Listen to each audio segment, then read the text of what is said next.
Hello family and friends and YouTubers, it's Kim here from Hancock Homesteading Gardens, and today it is Sunday, May the 7th, and I am going to participate in a collaboration that was started by Two Family Homestead, and they started a collaboration called Homestyle Dinner, and channels that were participating were supposed to do their favorite homestyle dinner within the first week of May. Well, I am like pushing it to the very end because I wanted to do mine on a Sunday when I knew that I would have other family members here to share it with me. A lot of times during the week I'm eating alone. So to do my home style family dinner, I needed some pork chops, and I am just using an assorted selection of chops. A lot of times you can get those at a cheaper price. I am using russet potatoes that have been peeled and left whole. I am using a large cabbage head that has been cut into 8 sections. And then I am going to be using 2 cans of the cream of potato soup mix. And the recipe calls for cream of celery. I have tried it with the cream of celery. My family did not like the celery taste. I didn't think it was too bad. I've tried it with cream of onion because I thought maybe the onion would give it a nice flavor. They did not like that. My family likes very simple tasting meals. And so finally I tried it with the cream of potato, and they liked it okay. So we're going with cream of potato. And when you mix it together, you do not use a full can of milk because you're using it more like a gravy instead of a soup. So you use, a half a can to 3/4 of a can of milk. Okay, and I usually find that 2 cans does the job. Now, I've also found that if you forget to buy the soup to use for your gravy, that you can just simply make a white sauce. And I know how to make a white sauce by memory. So, and I have forgotten to buy the soup before and have just used a white sauce for my gravy. But this is the easiest way to do it, is to go ahead and buy your cream of something soup. Okay? Alright. And then you're also going to need a large roasting pan with a lid. Okay? Alright. The next thing you want to do is to brown your pork chops. Now, you only need to brown them because they will continue to cook in the casserole. Okay? So I'm going to go ahead and add my pork chops to this large skillet I have back here with just a touch of oil in it.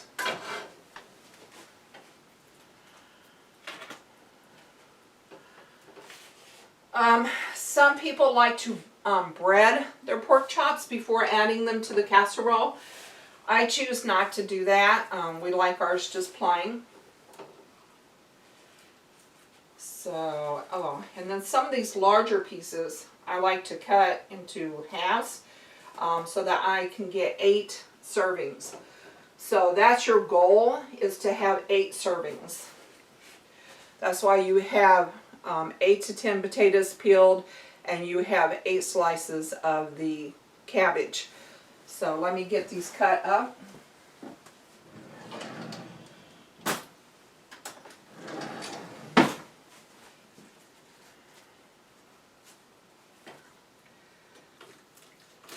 I have one daughter that does not like pork.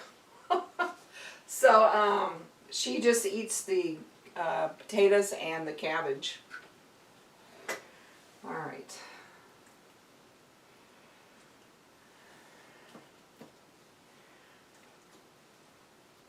Let's get this big piece out and cut it into 2 pieces because I'm trying for 8 servings.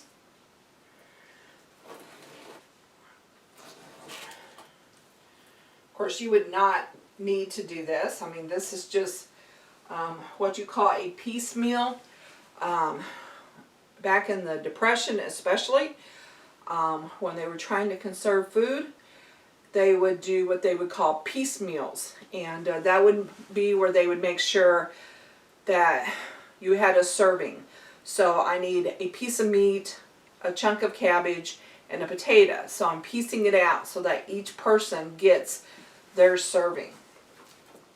Okay? And it would just, you know, it helped us conserve food, and you would just tell people, okay, you get a piece. You get a piece of everything. So I am making a piecemeal. Alright, so I'm going to brown my pork chops.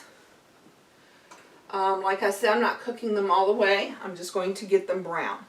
And I've started the soup over here on this burner. Okay, so back here I am browning my pork chops. And I'm already flipped them once. So, like I said, they do not need to be cooked all the way through, but you do want them to be browned. And then here I have started my soup mix. Okay, so while my pork chops were browning, I preheated my oven to 350 degrees. The casserole will need to cook in the oven for an hour and 15 minutes to an hour and a half, okay? So there's that part. Now, so then what you do is you just take your cabbages and you line them around the outside of your casserole dish.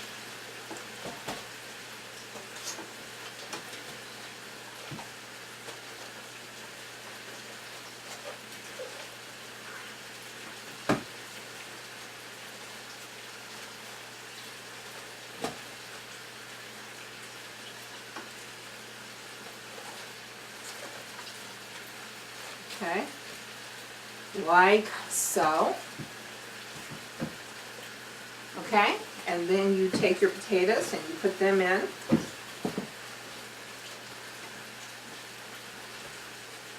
And it does not matter if things are over laying each other, layered. Although I do try to get my potatoes kind of in the middle. All right. Like, whoops, like so.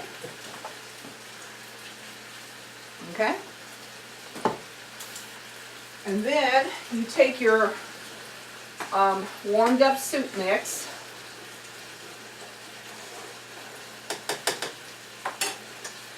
and you pour it over the potatoes and the cabbage.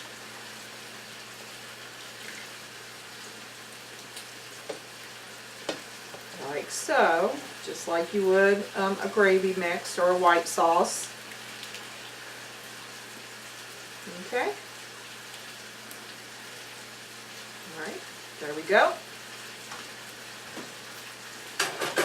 And then you take your pork chops that have been browned to where there's almost no red showing through. And you layer those on top of the cabbage and the potatoes. John, I'm taping. Okay, so you layer your pork chops on top of the cabbages and the potatoes. That means that my oven is preheated.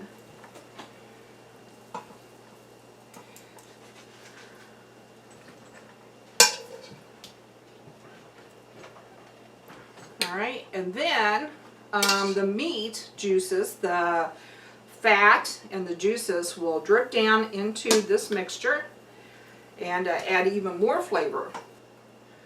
Okay, and so then after I have the pork chops on top, the juices from the meat and the meat fat will drip into the casserole and make it even more tasty. And then I put on the lid and I slide it into the 350 degree oven.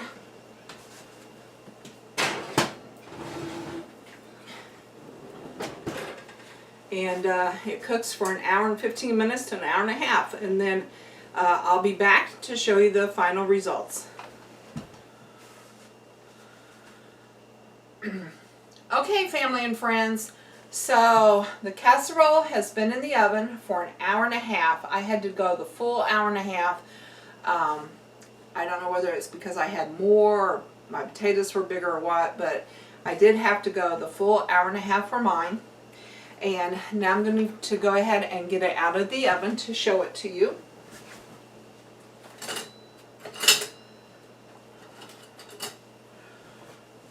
Put down a couple of placemats here because this is going to be super hot.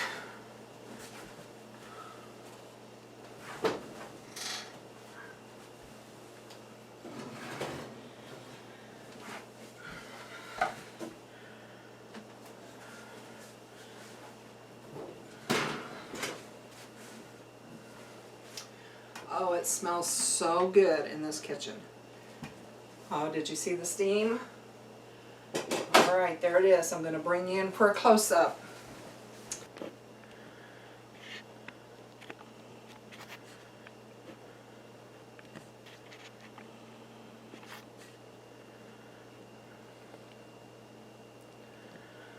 It's got the pork chops on top. It smells so good. Okay, so now whenever you get to this point, what I like to do is go ahead and remove the pork chops and put them back into their frying pan.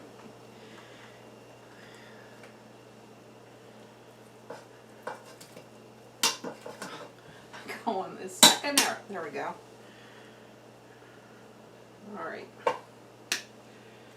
And the reason I'm removing the pork chops is just so I can get to the other goodies. Okay, so I have my plate, and I'm going to make sure that everyone gets a healthy helping of the cabbage and the potato. Okay. And then a pork chop to their liking. I always like the ones that have bones in them. And then what you can do is, if everyone in your family enjoys cheese, you can go back and put slices of cheese on top and let that melt down into there to give it a cheesy taste. Or you can do what I did, and that is just to make up an individual serving of cheese sauce and then spoon it onto your potato.